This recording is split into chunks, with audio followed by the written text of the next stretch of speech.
Hello everyone, this is Taryn with Wonderfully Made Handcrafting, and today I'm working on day 2 of ByTheWell4God's Fit for the Master's Use. I've been using this soft spine journal, and here are some of those digital journaling cards, those anatomy ones. They came in the digital paper set. If you want to grab those off of ByTheWell4God, they are absolutely beautiful. And you'll see me here working on these little tiny pages. These are made out of the file folders. I will try to link my video on how I created this mini soft spine journal in a video down below in the description if you want to catch that and didn't see it already. But anyways, I'm jumping back and forth throughout this devotion. That's just how I work through devotions usually. So we are back to day 2 and talking about supplements for healthy character. And so I am journaling 2 Peter 1:5-7, which says, "For this very reason, make every effort to supplement your faith with virtue, and virtue with knowledge, and knowledge with self-control, and self-control with steadfastness, and steadfastness with godliness, and godliness with brotherly affection, and brotherly affection with love." And so we're talking basically about all these different character traits that ensure that we will be fit for our master's use, as Judy says. So you'll see me here use these apothecary labels.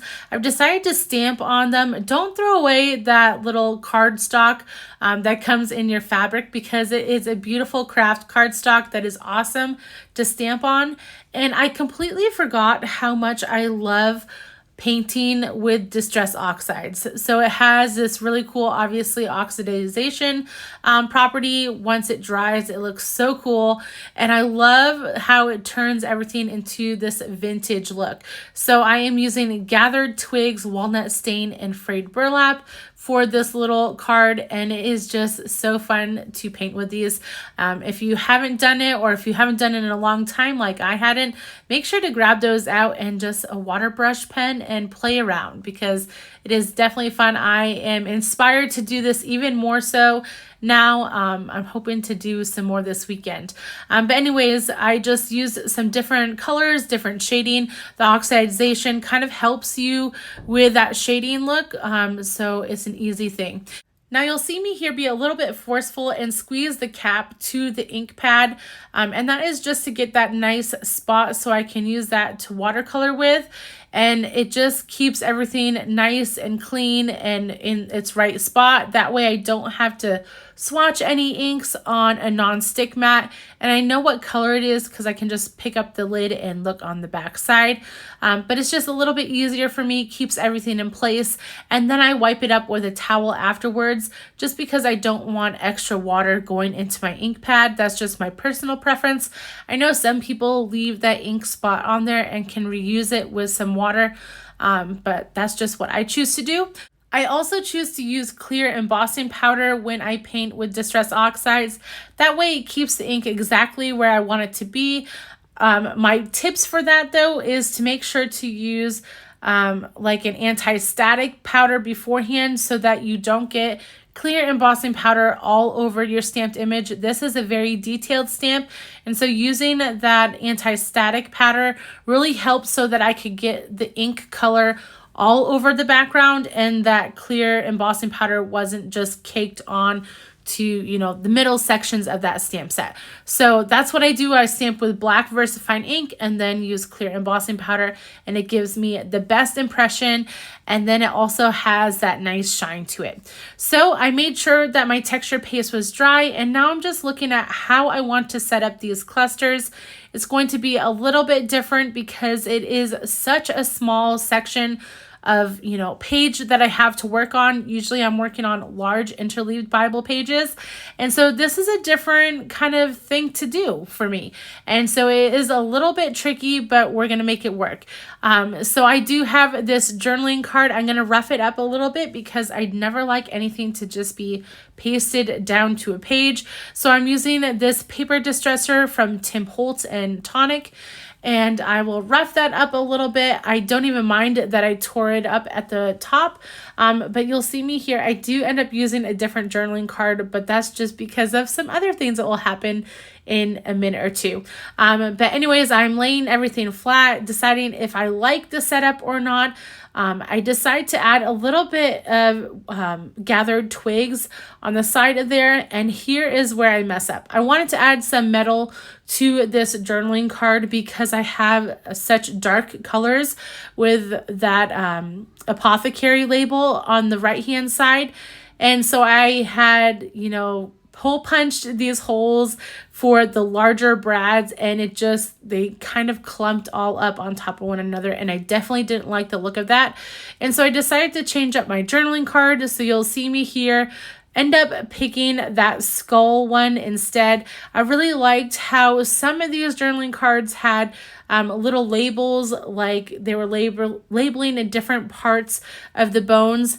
And so I picked one that had that. I am roughing it up now with my fingers, so you can basically get the same look if you want to rough it up with your fingers as the paper distresser, but you are kind of ruining your nails a little bit by using just your nails.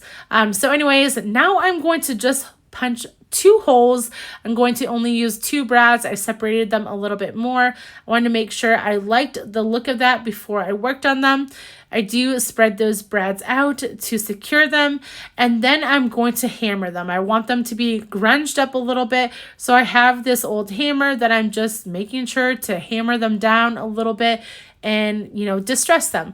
So I will make a pocket out of this journaling card. I use my scrapbook.com fake score tape, and I just add that to 2 sides so I can slip in my cards, because I want to use that spiritual prescription card and write out the verse on my typewriter. And I also end up adding the supplement flash card. That is the flash card that goes along with day 2's devotional. So you'll see me here add a little bit of cheesecloth behind that floral. That's kind of like my normal thing I'm doing this month, is adding this cheesecloth everywhere. I just love the texture. And so you'll probably see it on almost every page that I do. And so I'm just trying to make sure I get this left-hand side right. I am in love with the right-hand side, but I'm still trying to kind of fall in love with the left-hand side. It felt like it needed some more, so I'm just kind of mulling over as I work through this process. But you'll see here in a second, I grab some other things that'll add to the left-hand side. So since this background has so much texture with the texture paste, and some of these papers like that cardstock down there are, you know, a heavy cardstock on top of texture paste, I do decide to use my Fabri-Tac glue. Fabri-Tac isn't just used for fabric. You can use it in instances like this where you have a lot of texture in the background and you need a glue that's going to hold very well and dry very fast. So that is why I decided to use Fabri-Tac glue there.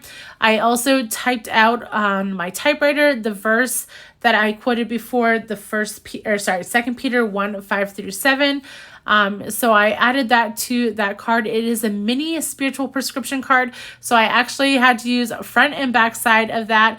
And I'm using a little bit of fabric that came in the fabric pack on the top. I did decide to distress it a little bit. This is that flash card that I was speaking to you about, the supplement one. Wanted to rough that one up as well. And so I've added a little bit of, you know, distressing on the edges just with my fingers. I do decide to come back to that supplement card after my video, and I just add some punches of like a spiral punch to it, and that gives it some more texture on the left-hand side of that page. And I decide I really like it with that because it was missing some texture, I feel like. So as you see here, I use a little piece of lace in some Distress Oxide ink. I'm going to kind of blend it with my finger. I could have used a different way, like a brush, but I decided I didn't care about my fingers being dirty, I guess.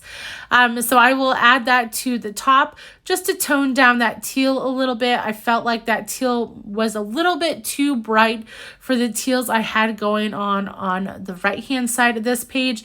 And so that kind of tones it down and makes it blend a little bit with the leaves with the florals. I had received this pack of washi tape as one of my sponsored items from Tim Holtz for my retreat this last month, I guess now. And so I was very pleased to see that it matches perfectly with this kit. So if you went to my retreat and received this washi tape, or the set of washi tape, definitely take it out because it fits perfectly with this kit. I also wanted a little bit more, like I said, I'm really struggling with that left-hand side of this page. So I just decided to take out some of those clear stickers and add some leaves behind it. I really like how that one looked, but I'm still needing more.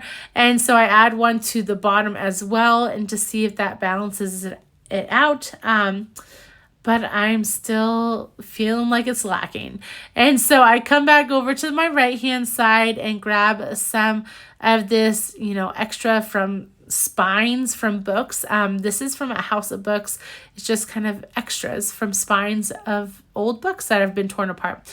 So I'm adding that to the right hand side, and then I do decide to go into my little ephemera book that I've made with all my Tim Holtz ephemera, and I'm flipping through it and trying to find the little mini curator page that I have, and I decide to add this little teal bit on the right hand side. It works wonderfully. I love the look of this.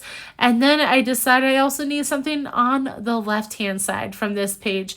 And so I add this little piece right here in the floral part. And I think that really makes it pull together and adds all the layers that I want it to have. So guys, that is basically it. I will add one more little piece up here from that Curator set, and then this page will be done. If you've enjoyed this video, please like and subscribe to my channel. You can also follow me over on Instagram at Wonderfully Made Handcrafting. I'll try to link everything I use down below in the description. I hope you enjoyed this video, and I'll talk to y'all later. Bye.